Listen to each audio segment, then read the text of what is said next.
किसी ने पैसों से मदद की, किसी ने नॉलेज से मदद की। ऐसे भी लोग मिले कि जिन्होंने दुत्कार दिया, डांट दिया, जिन्होंने मदद नहीं भी की होगी। क्या कर रहा है ये? क्या कर रहा है, किसी ने पागल सोचा। ऑनलाइन साथी का ये मूल उद्देश्य है कि वो चीज़ें जो ऑलरेडी बन चुकी हैं या जो ऑलरेडी नीति नियम है, योजनाएं हैं, उनको सही तरीके से सही लोगों तक सही समय पर पहुंचाना जरूर। तो इसी के लिए हमने ऑनलाइन साथी नाम की एक संस्था बनाई है और नया सपना बुना है जी। जिसका मूल उद्देश्य है कि हम अगले 5 सालों में कम से कम 5 करोड़ श्रमिकों के साथ 1 लाख ऑनलाइन साथी, जिसको हम लोग साथी बोलते हैं, उन साथी के माध्यम से कोई ना कोई एक श्रमिक की जिंदगी में बदलाव ला पाए। 1 लाख एजेंट्स का नेटवर्क और 5 करोड़ श्रमिकों को मदद करना, ये मुख्य उद्देश्य है। So, आपके ऑफिस में आपके स्टाफ की सबसे फनी बात क्या लगती है? मेरे स्टाफ का बहाना, सबसे फनी बहाना क्या बनाया था? मेरा एक्सीडेंट हो गया। Welcome to another podcast with Arrow production. आज हमारे साथ है mister Naresh Sejapati ji. So welcome sir. नमस्ते। कैसे हो? बस मस्त। आप ऑल गुड? बस बढ़िया सर। सो इनके बारे में मैं आपको बताना चाहूँगा, इन्होंने लगातार 6 महीनों तक 10 से भी अधिक राज्यों में पद यात्रा किया। मेरा नाम नरेश सेजापति है। मैं प्रवासी मजदूरों के लिए भारत के 10 राज्यों में 5100 किलोमीटर की पैदल यात्रा कर रहा हूं, क्योंकि मैं चाहता हूं कि हर प्रवासी मजदूर को सम्मानजनक जीवन जीने का अधिकार। 1830 किलोमीटर अभी तक मैं चल लिया हूं और अभी मैं और 3270 किलोमीटर के आसपास और चलूंगा। बिहार, उत्तर प्रदेश, दिल्ली, हरियाणा और राजस्थान होते हुए गुजरात की ओर जाऊंगा। और वहाँ के कलेक्टर से मिले और जो सामाजिक मुद्दा था इनका, उन पे बात किया और उसका सल्यूशन इनको प्रोवाइड हुआ। तो जानते हैं कि आखिर वो मुद्दा कैसा था और इसकी शुरुआत कैसे हुई। सो नरेश सर, आपने पैदल ही 6 महीनों तक लगातार 10 से भी अधिक राज्यों में पद यात्रा किया और वहाँ के कलेक्टर से मिले और जो भी अपना विषय था उस पर आपने बात किया। सो वो विषय क्या था और आपको इस चीज़ की ज़रूरत क्या पड़ी कि आपने इतना बड़ा कदम उठाया? मेरा जो मुद्दा था कि जो भारत में श्रमिक हैं, श्रमिकों की स्थिति कोविड के बाद, कोविड में सबने देखी थी, और मैं चाहता था कि जो प्रवास में आने वाले मजदूर हैं उनके बारे में कुछ बात चले। इसीलिए मैंने उनके इस मुद्दे को उठाया कि जो श्रमिक हैं प्रवास में जाते हैं तो उनके हक अधिकार सुनिश्चित हो, उनके जो भी इंटाइटलमेंट्स हैं या राइट हैं वो सुनिश्चित हो। इस बात को लेकर मैंने भारत में 10 राज्यों में 6 महीने तक 5100 किलोमीटर की पदयात्रा करी थी। उस पदयात्रा का मुख्य मकसद था कि हम ये जान पाएँ कि इन श्रमिकों के लिए जो प्रवास पर जाते हैं जी, उन प्रवास पर जाने वाले श्रमिकों के हक अधिकार को जानना, और कितने श्रमिक ऐसे हैं जो इन हक अधिकार को ले पाते हैं। जी, कितने ही लोग हैं यूपी, बिहार और झारखंड से, गुजरात, महाराष्ट्र या कर्नाटका की तरफ एमपी से लोग प्रवास पर जाते हैं कमाने के लिए, और उनके साथ दुर्व्यवहार हो सकता है, मारपीट हो सकती है। और ये तो मारपीट तो ये रेगुलर बातें हैं, लेकिन बहुत सारी जो सरकार की मूलभूत अधिकार जो है, है, मूलभूत अधिकार उनको नहीं मिल पाता है। तो मैं वही सोच के, कोविड के बाद सबको पता था प्रवासियों की हालत, रोड पर निकल रहे थे लोग, तो उस विषय को लेकर मैंने 10 राज्यों में पदयात्रा की थी। ओके। आपने लगातार 6 महीने तक 10 स्टेट से भी ज़्यादा में आपने पद यात्रा किया। सो इसका सल्यूशन आपको कैसे मिला? तो मैंने 10 राज्यों की यात्रा करने की इसीलिए सोची थी कि जब कोविड हुआ, हमारा कोविड-19 था जी, तो प्रवास की जो मजदूर होते हैं, श्रमिक होते हैं, जो यूपी, बिहार या मध्य प्रदेश से जो गुजरात की तरफ आते हैं या महाराष्ट्र की तरफ जाते हैं, उन श्रमिकों के बारे में मैंने बहुत सी समस्याओं को देखा था। और मैं खुद एक श्रमिक परिवार से हूँ, तो मुझे वो उनकी समस्याओं के बारे में समझ थी। तो मैं उनकी और समस्याएं क्या हो सकती हैं वो समझने के लिए मैंने भारत के 10 राज्यों में लगभग 100 जिलों में 5100 किलोमीटर की पदयात्रा करी, जिसका एक मुख्य उद्देश्य ये था कि हम उन श्रमिकों के बारे में जान पाएँ जो श्रमिक हमारे लिए घर बनाते हैं लेकिन उनके घर खुद के नहीं होते हैं। तो आपका जो ये यात्रा था, ये काफ़ी कह सकते हैं एडवेंचरफुल था।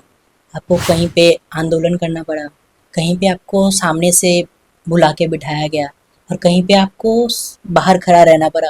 तो ये सब करके आपने अपनी बात सामने, चाहे गवर्नमेंट हो, सरकार है, और समाज के सामने आपने ये रखा। इतना बड़ा कदम उठाया लगातार 6 महीने तक। सो ये करने से आखिर बदलाव क्या आया फिर समाज में? मैंने जो यात्रा की थी ऐसा सोच के नहीं की थी कि कुछ बदलाव लाऊंगा या कुछ होगा जी, ये तो सिर्फ मेरे अंदर था कि मुझे ऐसा जानकारी लेनी थी प्रवासी श्रमिकों के बारे में।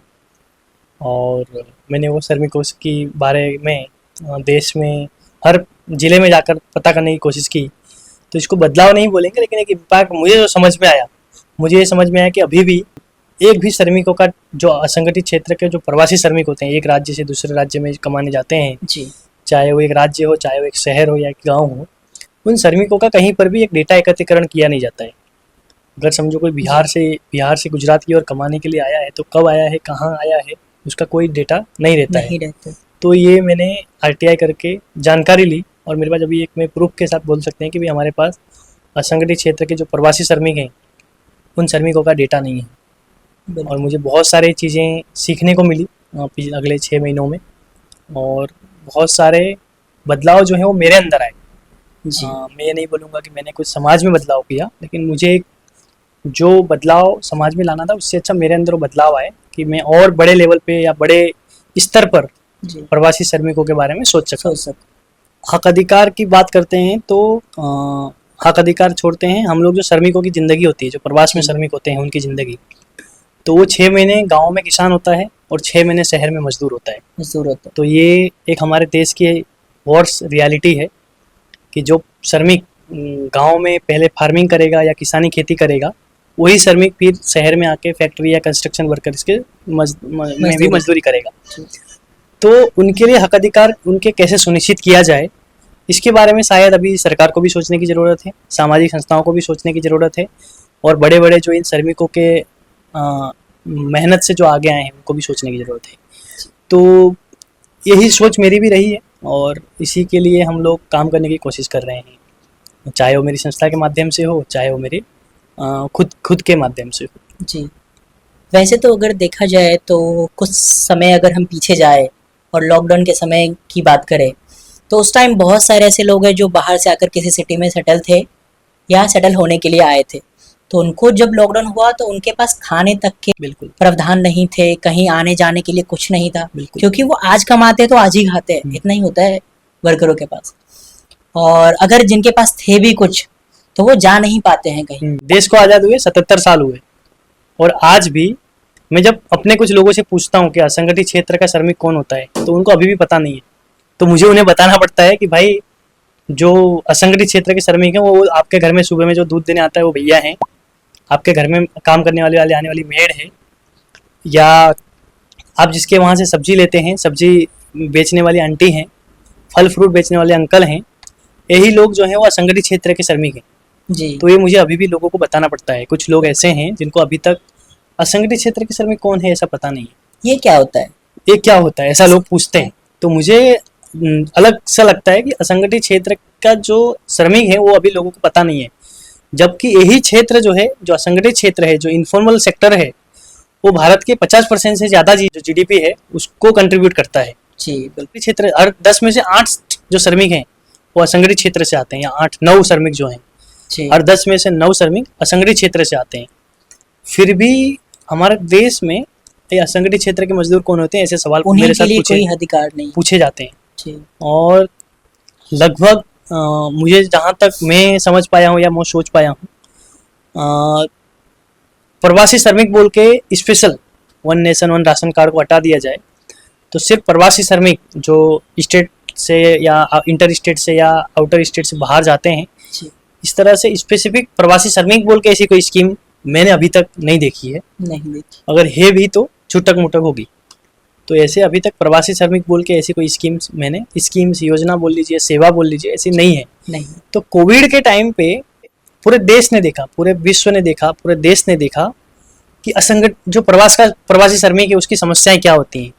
जब प्रवास पर आता है, अपने घर बार को छोड़ के एक अपनी अच्छी ज़िंदगी बनाऊंगा ये सोच के प्रवास पर जब श्रमिक आता है, तो जब श्रमिक कमाने के लिए आता है तो वो उसकी ज़िंदगी क्या होती है, उसको उनका रहना कैसा होता है, उसका अगर एक दिन का पगार ना मिले तो उसकी ज़िंदगी में क्या बदलाव आते हैं, एक महीने का पगार ना मिले, एक महीना काम ना मिले, जब शहर में काम कर रहा है तो उसके जीवन में क्या बदलाव आता है, वो शायद कोविड ने बताया है प्रवासी श्रमिकों के लिए। जिस तरह से 1 महीने 2 महीने 3 महीने की कोविड के बाद जिस तरह से श्रमिक रोड पर आकर अपने गाँव की ओर निकलने के लिए शुरुआत किए थे, पैदल ही जो चल दिए थे, उसका मुख्य कारण यही था कि हमारी सरकार ने लगभग 76-77 सालों में भी इन प्रवासी श्रमिकों के लिए कुछ कुछ नहीं। सोचा नहीं। कोविड के टाइम में जब वो किसी सिटी से अपने गांव के लिए प्लान कर रहे थे, अपने गांव की तरफ जा रहे थे, उनके पास रास्ते में ना पीने के लिए पानी था, ना खाना था, ना उसे पता था कि हम जा पाएंगे। बस उन्होंने चलना शुरू कर दिया था अपने घर के ऊपर। तो उनके लिए कोई लॉ नहीं था, कोई योजना नहीं है, कोई सुविधा नहीं था। तो ऐसा नहीं है कि जब रास्ते में लोग निकल रहे थे तो कभी किसी ने कुछ किया नहीं, लेकिन हमारे देश की आबादी इतनी ज़्यादा है कि हमारे पास उतनी बुनियादी सुविधाएं नहीं है। तो इसके वजह से जो श्रमिक रास्ते में निकले थे तो एक आशा के साथ निकले थे कि अगर हम एक बार गांव चले गए तो गांव में हमें कुछ ना कुछ तो मिल ही जाएगा। गांव में या तो खेती करके खा लेंगे, क्योंकि शहरों में तो तभी खाना मिलेगा जब वो काम पे जाएगा, काम पे जाए। और शहरों में काम बंद था। तो उनका एक मुख्य जो आशा की किरण थी वो था गांव। जब वो वापस गांव में जाएगा तो चाहे वो सूखी रोटी खाए या उस गांव में खेती कुदाली करके काम करे, लेकिन जीवन जो बसर है वो गांव में उनका अच्छी तरह से हो सकता था। और वो उसी गांव से थे, तो उस गांव में जब पहुंच जाएंगे तो उस गांव या उस शहर में जो उनके जनप्रतिनिधि हैं उनके सामने वो अपनी बात रख सकते हैं, क्योंकि वो वहाँ पे उनके पास वोट करने का अधिकार होता है। लेकिन शहरों में जो हमारे देश की जो स्थिति है या देश का जो नीति नियम है या पॉलिसी है वो अभी भी इतनी स्ट्रांग नहीं है कि प्रवासी श्रमिकों को आज भी हक अधिकार, जब वो बाहर काम करने जा रहा है, जब काम पे गया है तो वहाँ पे उनके हक अधिकार सुनिश्चित करे।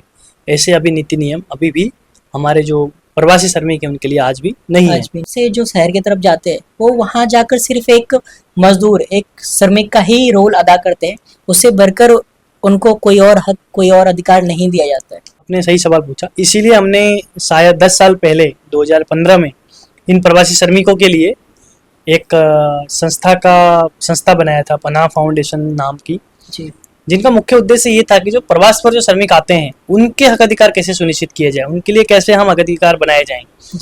क्योंकि जो हक अधिकार सरकार ने उनके लिए शायद बनाए हैं या जो जनरल हैं, जो केंद्र सरकार की योजनाएं हैं या जो सबको मिलने के, जिसमें प्रवासी श्रमिक हो या गांव का श्रमिक हो या लोकल श्रमिक हो, वो ना मानकर एक भारतीय नागरिक बोलकर जो योजनाएं बनाई जाती हैं वो तो हर किसी को कहीं पे भी मिल सकती है। इसीलिए मैंने पनाह फाउंडेशन नाम की एक संस्था बनाई है और इसी के ऊपर काम करती है। पनाह फाउंडेशन, तो ये फाउंडेशन कैसे काम करती है और जो श्रमिक होते हैं उनके लिए ये कैसे लाभदायक है? यही संगठन है, एनजीओ है, और हम नॉट फॉर प्रॉफिट ऑर्गेनाइजेशन हैं। हम लोग मजदूर जो जहाँ पर भी प्रवासी मजदूरों का एक केंद्र होता है, जैसे आप अहमदाबाद में देखेंगे वटवा है, अपना नरोड़ा रोड है, या जो भी जीआईडीसी एरियाज होते हैं वहाँ पे बहुत सारे प्रवासी श्रमिक काम करते हैं। तो हम उसी प्रवासी एरिया में हम हमारा एक केंद्र खोलते हैं जिसको बोलते हैं हम लोग श्रमिक सहायता केंद्र। और उस केंद्र में जो भी बाहर से आते हैं श्रमिक, उनकी हम हर तरह की मदद करने की कोशिश करते हैं, चाहे वो रोजगार हो, चाहे वो सरकारी योजना हो, चाहे उनकी बैंकिंग सुविधाएं हो, उस सेंटर पे हम लोग उनको दिलाने की कोशिश करते हैं। जी। सच बताऊं तो ऐसा फाउंडेशन बना लूँगा या ऐसा कुछ कर लूँगा ऐसा आइडिया नहीं था। ये तो एक सिर्फ मैं जिस कम्युनिटी में रहता हूँ वो एक चाली थी उस टाइम पे, और उस चाली में बहुत सारे श्रमिकों को देखता था, सुबह टिफ़िन लेके जा रहे हैं और शाम को वापस आ रहे हैं, 8 से 8 घंटे की नौकरी कर रहे हैं और 8-10 हज़ार कमा रहे हैं। तो और मैं भी उसी में था, मैंने अपने मम्मी पापा को देखा था 8 से 8 की नौकरी करते हुए। तो जब ग्रेजुएशन कंप्लीट किया तो कुछ संघ संस्थाओं के साथ जुड़ गया, एनजीओज़ के साथ काम किया। तो मुझे लगा कि अपने श्रमिकों के लिए कुछ करना है तो कुछ कर सकते हैं। तो इसी तरह से एक आइडिया भी नहीं बोलेंगे, लेकिन एक एक्टिविटी के तौर पर इसको लिया था कि हम सिर्फ 2-4 लोगों को, श्रमिकों को, बच्चों को पढ़ा देंगे तो थोड़ा अच्छा हो जाएगा। तो यही सोच के हमने फाउंडेशन चालू किया था और अभी वो विकराल रूप लेने की कोशिश कर रहा है। जी। 10 साल पहले आपने ये संस्था का नींव रखा और ये आज विकराल रूप ले चुका है, पर इससे पहले आपकी जर्नी क्या थी? आप क्या सोचकर आपने अपना जर्नी स्टार्ट किया था? तो सच बताऊं तो मेरी जर्नी, मैं उन प्रवासी श्रमिकों के साथ ही पला बड़ा हूँ और लगभग 2002 में जब मैं लगभग 7-8 साल का था तब मैं खुद प्रवासी बनकर आया था अहमदाबाद में। मैं मूलतः नेपाल से हूँ और 7-8 साल की उम्र में अहमदाबाद आया था। और उस टाइम पे मैंने अपने मम्मी पापा को मजदूरी करते हुए देखा कि मम्मी मेड हैं और पापा जो हैं वो कहीं फैक्ट्री में वर्क कर रहे हैं। तो उसको देखते हुए मैं बड़ा हुआ हूँ और मैं इधर ही सरकारी स्कूलों में पढ़ा। 2002 दूसरी तीसरी में चालू किया पढ़ाई करना, तीसरी क्लास से। जी। और 8वीं तक सरकारी स्कूल में पढ़ते हुए फिर बाद में फिर तो उसके बाद सरकारी ही हो जाती है, तो मैं उसके बाद सरकारी में आ गया। जी। तो मैंने वो सारे जो प्रवास में नेपाली लोग आते हैं भारत में कमाने के लिए, लगभग 60 से 90 लाख लोग नेपाल से गुजरात में या महाराष्ट्र में, बेंगलोर, कर्नाटका में, ऐसे हर जगह पे लोग आते हैं कमाने के लिए। बिल्कुल। एक अपनी जो बेटर लाइफ स्टाइल बोलने के लिए तो नहीं बोलेंगे, लेकिन अपने घर की ज़रूरत ही पूरे करने के लिए लोग आते हैं कमाने के लिए। तो ऐसे लोगों की जर्नी में देखते ही आया हूँ। तो मैं लगभग 8 साल का था तब से देखते हुए आ रहा हूँ और 15-20 साल की जर्नी रही है कि मैं उन प्रवासी श्रमिकों की स्थिति को अच्छी तरह से जानता हूँ।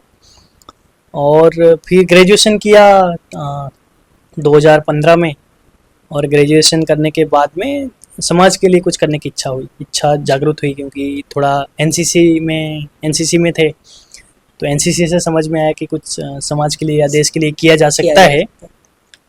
तो संघ संगठन के साथ जुड़ना हुआ और इस तरह की फाउंडेशन बनाकर भी समाज की सेवा की जा सकती है, ये समझते हुए फाउंडेशन खोला और तब से ये जर्नी चल रही है। जी, बहुत अच्छी बात है। आपने बहुत अच्छा इंस्पिरेशनल एंड मोटिवेट जर्नी रही है आपकी। पर बचपन से आपका क्या एम था, आप क्या बनना चाह रहे थे? तो ऐसा जिस कम्युनिटी से या जिस फैमिली से मैं आता हूँ वहाँ पे ऐसा कुछ बोला नहीं जाता है कि क्या बनोगे। तो हमारे वहाँ पे तो जो होटल में वेटर होता है उसको कैप्टन बनना होता है या तो मैनेजर बनना होता है। और जिस कम्युनिटी में मैं रहता था वहाँ पे लोग या तो आर्मी में चले जाते हैं या तो कोई सरकारी नौकरी पकड़ लेते हैं या तो 20-25 हज़ार की कोई अच्छी नौकरी मिल गई तो उसमें खुश रहते हैं। वही उनका जीवन है और ये वो सबसे अच्छी जीवन है उनके लिए या हमारे लिए, मतलब ना ही उनके लिए लेकिन वो मेरे लिए उस टाइम पे जब मैं 10 साल पहले या 10 साल पहले की जो जीवन या 12 साल पहले की जब मैं होटल में जॉब करता था या कंपनी फैक्ट्री में जॉब करता था, तब उस टाइम पे यही सपने हुआ करते थे कि 20-30 हज़ार लाइफ सेट हो जाए, 20-25 हज़ार की अच्छी नौकरी मिल जाएगी और या तो होटल में वेटर में से कैप्टन बन जाएंगे या तो मैनेजर बन जाएंगे। यही एम हुआ करता था उस टाइम पे। और अभी समय के साथ बदला है और अभी तो जीवन में ऐसा लग रहा है कि अभी हम देश में हर कोने में लगभग 1 लाख से ज़्यादा कम्युनिटी लीडर्स या समुदाय नेतृत्व करने वाले लोगों का एक नेटवर्क बनाएंगे जी, जो अपने समाज के लिए कुछ करेंगे, चाहे वो व्यक्तिगत रूप से हो या संस्थागत रूप से हो। अभी के लिए मूलतः यही एम है, यही उद्देश्य बनाकर चल रहे हैं कि हमें कुछ न कुछ समाज के लिए कुछ करना है। और असंगठित क्षेत्र के श्रमिक या प्रवास पर आने वाले जो श्रमिक हैं उनके जीवन में एक छोटा सा भी बदलाव ला पाएँ, उसी उद्देश्य को लेकर अभी हम लोग चल रहे हैं। जी, बहुत अच्छी बात है। और ये काफ़ी रिलीफ वाली बात होगी उनके लिए जो एक छोटे गांव से बड़े सिटी के तरफ लाइन करते हैं अपने बेटर लाइफ या फिर अपनी ज़रूरतों को पूरा करने के लिए। उनके लिए ये काफ़ी अच्छी चीज़ रहेगी। सो अभी इतना अच्छा तो अपना काम चल रहा है, एनजीओ का काम श्रमिकों के लिए जो भी आप संस्था आपने चलाया है वो चल रहा है, पर इन फ्यूचर आपका उद्देश्य क्या है इसको लेकर? आप क्या क्या और करना चाहेंगे? तो पिछले 2 साल से हमने एक नया वेंचर चालू किया है जिसका नाम है ऑनलाइन साथी जी। और ऑनलाइन साथी का ये मूल उद्देश्य है कि हमें ये विश्वास हुआ, मैंने जब पैदल यात्रा करी या असंगठित क्षेत्र में खुद काम किया, लोगों को देखा और सरकार की अलग अलग नीतियों को समझा और अलग अलग संघ संस्थाओं के साथ जाकर कोलैबोरेशन करके काम किया, तो ये समझ में आया कि देश में कुछ नया बनाने की ज़रूरत नहीं है। सिर्फ हमें वो चीज़ें जो ऑलरेडी बन चुकी हैं या जो ऑलरेडी नीति नियम है या योजनाएं हैं उनको सही तरीके से सही लोगों तक सही समय पर पहुँचाना जरूर। तो इसी के लिए हमने ऑनलाइन साथी नाम की एक संस्था बनाई है। ऑनलाइन साथी नाम की एक नया वेंचर बोलेंगे या नया सपना बुना है जी, जिसका मूल उद्देश्य है कि हम अगले 5 सालों में कम से कम 5 करोड़ श्रमिकों के साथ 1 लाख ऑनलाइन साथी, जिसको हम लोग साथी बोलते हैं, उन साथी के माध्यम से कोई ना कोई एक श्रमिक की जिंदगी में बदलाव ला पाए। जी चाहे वो गांव हो, चाहे वो शहर हो, चाहे वो एक छोटी सी जगह हो, वहाँ पर अगर हम एक श्रमिक की बदलाव लाएं तो एक बहुत बड़ा बदलाव आ सकता है। इसी उद्देश्य के साथ हम लोग ने एक टेक्नोलॉजी बनाया है, हमने एक ऐप बनाई है। नहीं, ये मत बोलो आप। अच्छा, ये तो मैं अभी पूछूंगा कि हाँ, क्या है ये हाँ, ऑनलाइन क्या साथी। है? तो इसी उद्देश्य के साथ हम लोग अगले 5 साल में हर क्षेत्र, हर कम्युनिटी में, हर क्षेत्र में, चाहे वो नेपाली कम्युनिटी हो, चाहे वो मारवाड़ी कम्युनिटी हो, चाहे वो बिहारी कम्युनिटी हो, चाहे उत्तर प्रदेश के लोग हो, चाहे वो झारखंड के लोग हो जो श्रमिक हों, प्रवास पर आए हों, जी उनके लिए हर जगह पे एक ऐसा व्यक्ति खड़ा करना, एक ऐसा नेतृत्व खड़ा करना, एक ऐसा साथी खड़ा करना, लाख एजेंट्स का नेटवर्क और 5 करोड़ श्रमिकों को मदद करना, ये मुख्य उद्देश्य है हमारा। ओके, ये ऑनलाइन साथी क्या है सर? तो ऑनलाइन साथी एक हमारा प्लेटफॉर्म है, एक ऐप है, एक एप्लीकेशन है जो हमने अभी लाइव किया है प्ले स्टोर पे, जिसके माध्यम से हम लोग बहुत सारे सर्विस प्रोवाइडर, जिनके पास जो सर्विस प्रोवाइडर होते हैं, जिनके पास एक्चुअल सर्विसेज होती हैं, जी उन सर्विसेज को हमारे प्लेटफॉर्म पे इंटीग्रेट किया है। ओके तो हमारे प्लेटफॉर्म पे जॉब प्रदाता हैं जिनके पास नौकरियां हैं, बहुत सारे सरकारी योजनाओं की जानकारी है, ओके अलग अलग प्रकार की सेवाएं हैं, चाहे वो रेमिटेंस हो, पैसे गांव भेजने हो, ट्रैवल बुकिंग हो, रिचार्ज हो, सरकार की योजनाओं के बारे में जानकारी लेना हो, जी। ये सारी चीज़ें जो हैं एक ही प्लेटफॉर्म पर लेकर आए हैं। सो आप कहना चाहते हो कि ये सारी चीजें सिर्फ उस एक ऐप में है? बिल्कुल, तो एक ही ऐप में, एक ही जगह पे और एक ही व्यक्ति के द्वारा ये सारी सर्विसेज हर किसी कम्युनिटी को दी जाती है। ओके तो हमारे एक प्लेटफॉर्म में, जिस प्लेटफॉर्म पे आप आए, तो आपकी सारी समस्याएं, नोट समस्या नहीं बोलेंगे, लेकिन आपकी जो सारी आवश्यकताएं हैं, ज़रूरतें हैं, चाहे वो बैंकिंग से हो, चाहे वो इंश्योरेंस से रिलेटेड हो, ट्रैवल से रिलेटेड हो, सरकारी योजनाओं से रिलेटेड हो, रोजगार से रिलेटेड हो, ये सारी योजनाएं हमारे पास हमारे ऐप के अंदर, एप्लीकेशंस के अंदर सारी सुविधाएं आपको मिल जाएंगी, सारी बुनियादी सेवाएं, सारी आवश्यक सेवाएं जो स्पेशली प्रवास में आने वाले मजदूर या असंगठित क्षेत्र के जो श्रमिक या मजदूर होते हैं, उनके लिए स्पेशल, उनके दिमाग, उनकी आवश्यकताओं को देखकर हमने बनाया है। मीन्स उस ऐप में जो भी छोटे सिटी से लोग आते हैं, गांव से आते हैं, उनकी सारी ज़रूरतों की चीज़ें उसमें है, चाहे वो छोटा सा रिचार्ज से अपने पैसों को गांव भेजना है वो, या फिर हमें खुद ही गांव जाना है ट्रैवल के लिए, या हम किसी गांव से आए हैं और नए सिटी में हैं और हमें कोई काम नहीं मिल रहा, कोई रोजगार नहीं है, तो वहाँ पे हम रोजगार अपना ढूंढ सकते हैं और सामने से हमारी सहायता की जाएगी। ये सारी चीज़ें ऑनलाइन साथी ऐप में इनबिल्ड है बिल्कुल, और इसमें हमें ज़्यादा परेशान होने की ज़रूरत नहीं है। जैसे ही हमने अप्लाई किया तो सामने से आपकी टीम से हमें कॉल आ फुल सपोर्ट मिलता है। बिल्कुल। इसके साथ में हमारे पास, जैसे अभी बहुत सारे श्रमिक हैं जिनको ये कंप्यूटर चलाना नहीं आता है, मोबाइल अच्छी तरह चलाना नहीं आता है, जी तो उनके लिए हमारे पास हर जिले में, या हर जिले में भी नहीं, हर पिन कोड में हम लोग सोच रहे हैं भविष्य में, तो हम हर गांव में ऐसा एक साथी ढूंढ रहे हैं जो साथी हमारे साथ जुड़े और श्रमिकों के साथ काम करे, श्रमिकों को ये सेवाएं पहुंचाए, बुनियादी सेवाएं, आवश्यक सेवाएं पहुंचाए। तो वो एक उसको हम लोग बोलते हैं साथी, जो हमारे रियल हीरोज हैं, जो ग्राउंड पे काम करते हैं, श्रमिकों के लिए एक गैप बन के, एक ब्रिज बन के, एक पुल का काम करते हैं हमारी सेवाओं को श्रमिकों तक पहुंचाने के लिए, जो हमारे रियल हीरोज साथीज हैं। इनका बहुत अच्छा रोल रहता है हमारे टेक्नोलॉजी का यूज करते हुए, हमारे ऐप का यूज करके जो सेवाएं हैं इन लोगों तक पहुंचाने में हमारे जो साथीज हैं उनका बहुत अच्छा रोल रहता है। तो जिसको ये मोबाइल चलाना नहीं आता है तो हमारे डायरेक्ट साथी के पास जाके ये काम या ये सुविधाएं ले सकते हैं। तो सर आपने इतना अच्छा काम के लिए जो ऐप डेवलप करवाया है और श्रमिकों को काफ़ी अच्छा लाभ आई होप हो रहा होगा, इसका आइडिया कैसे आया सर ये बनाने का? तो मैंने जैसे बताया, मैं यात्राएं बहुत करता हूँ। मैंने 2017 में भारत की एक सबसे बड़ी, भारत की नहीं पूरे विश्व की सबसे बड़ी ट्रेन जर्नी की थी जी जो लगभग 12 राज्यों में 15 दिन तक एक यात्रा होती है। ओके और जिसमें सारे उद्यमी जो माइंडसेट के युवा होते हैं, यूथ होता है, वो उस यात्रा में जाता है और उस यात्रा में जाके कुछ लोग मिलके एक आइडिया के ऊपर डिस्कस करते हैं, बिजनेस के ऊपर डिस्कस करते सब हैं, अपने अपने आइडिया शेयर करते हैं जी और वहाँ से लोग एक अपना बिजनेस माइंडसेट लेके बाहर निकलते हैं। जी। और फिर 2022-23 में जो मैंने बोला, मैं भारत देश की पैदल यात्रा किया, तो वो एंटरप्रेन्योरशिप माइंडसेट था, लेकिन एंटरप्रेन्योरशिप चालू नहीं किया था।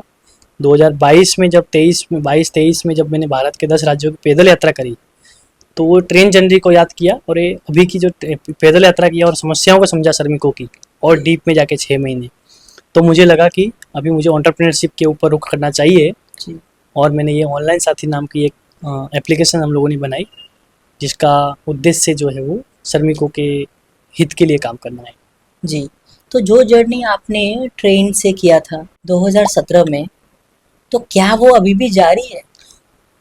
बिल्कुल, तो भारत में हर साल ये ट्रेन जर्नी चलती है, दिसंबर, नवंबर, अक्टूबर, दिसंबर में, जी। नवंबर दिसंबर के आसपास में ये यात्रा चलती है।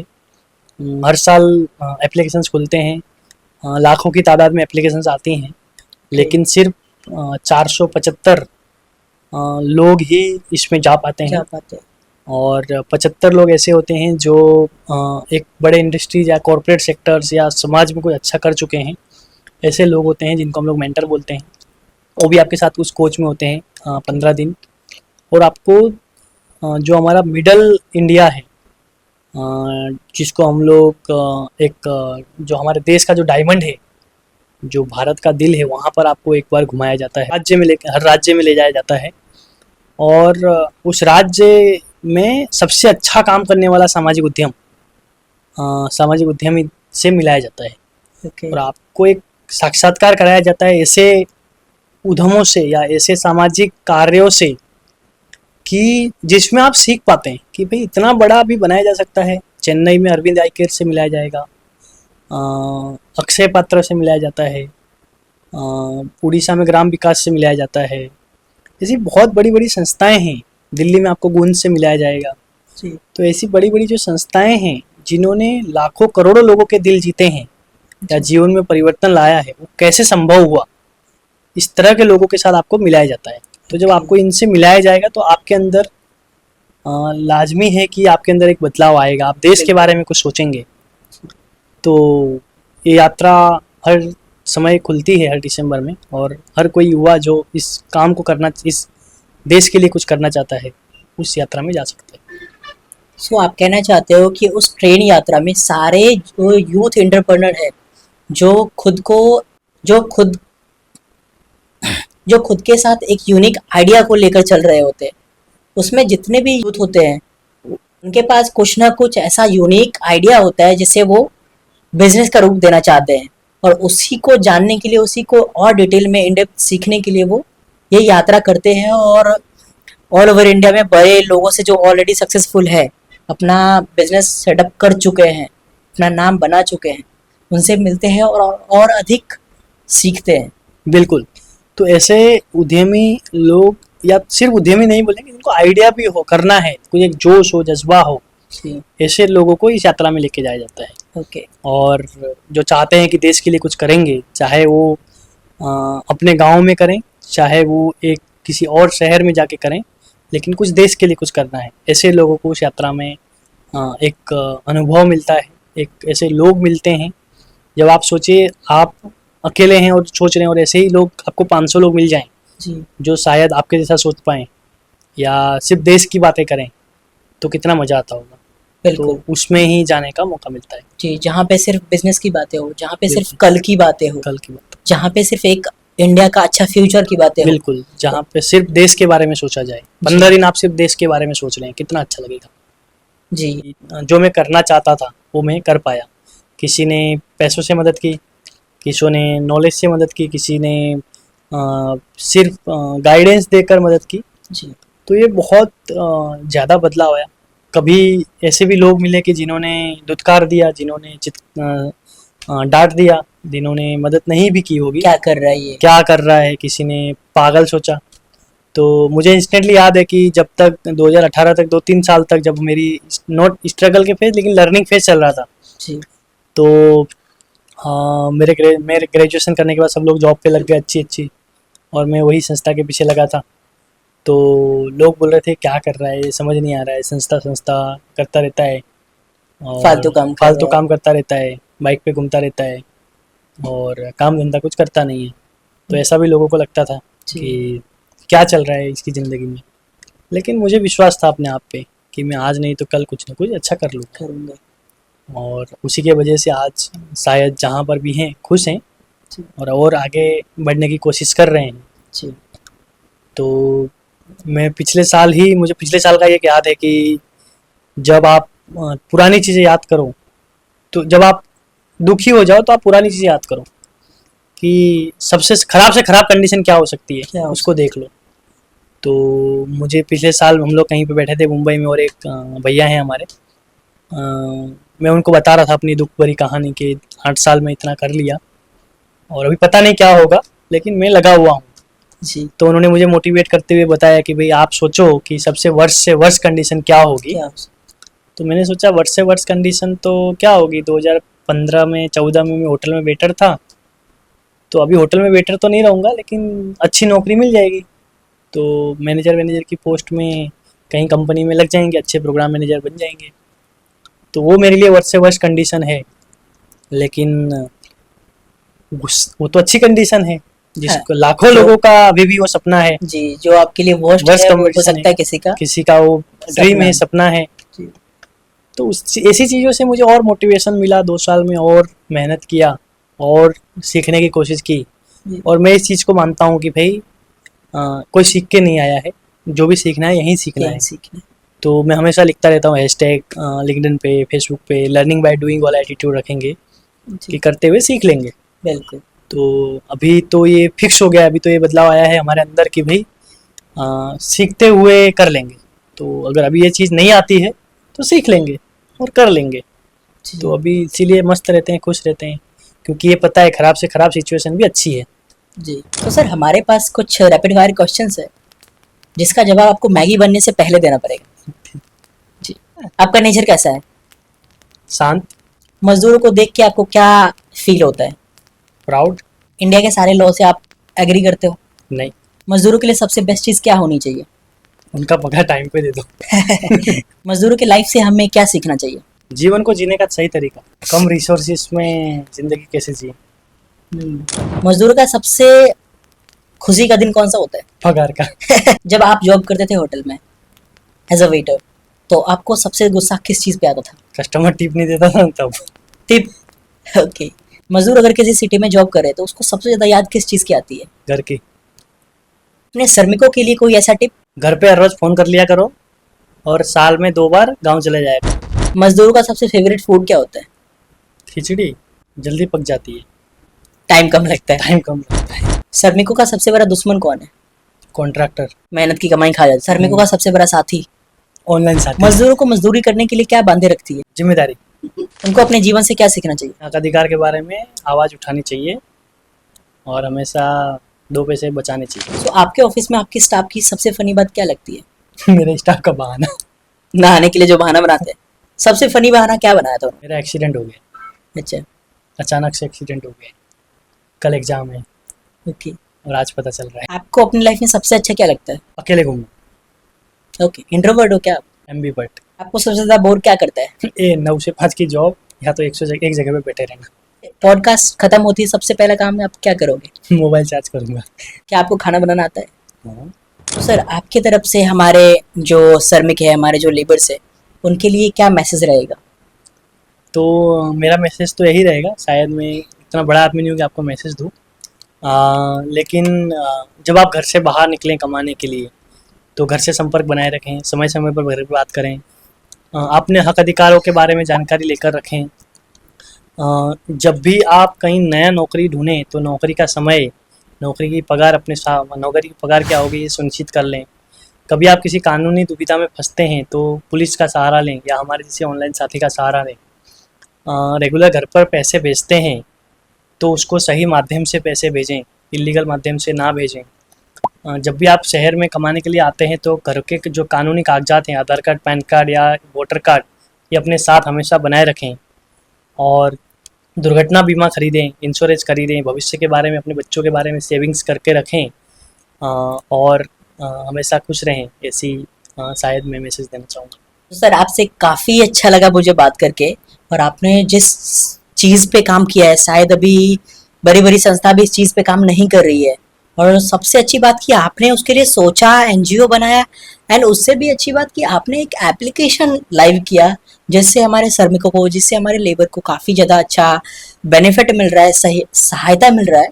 तो ये आपकी सोच, ये आपकी टीम की सोच बहुत ज़्यादा अच्छी थी। आई थिंक सबके लिए भी ये बेस्ट होगा। सो आज का पॉडकास्ट हम यही ख़त्म करते हैं। आज का पॉडकास्ट यहीं पे समाप्त होता है। आपने अगर अभी तक हमारे साथ बने रहे और यहाँ तक वीडियो देखा है तो उसके लिए थैंक यू। एंड इस वीडियो को अगर आपको पसंद आया तो लाइक कीजिए, शेयर कीजिए, सब्सक्राइब कीजिए। अगर आप चाहते कि ऐसी ही वीडियोस हम बनाते रहें तो उसके लिए हमें सपोर्ट कीजिए। एंड इस वीडियो को जितना जितना हो सके हमारे मजदूर भाई, हमारे श्रमिकों के पास एंड अपने दोस्तों के पास ज़रूर शेयर कीजिए। बहुत थैंक यू सो मच कि आपने हमें इसमें इनवाइट किया। हमें बहुत अच्छा लगा हमारी जर्नी बताते हुए। धन्यवाद। आपका बहुत बहुत शुक्रिया, हमारे चैनल पे आप आए, एरो प्रोडक्शन के साथ आप जुड़े। आई होप आप ऐसे ही काम करते रहे और हमारे श्रमिकों को लाभ देते रहे। बिल्कुल, धन्यवाद। जी। Thank you.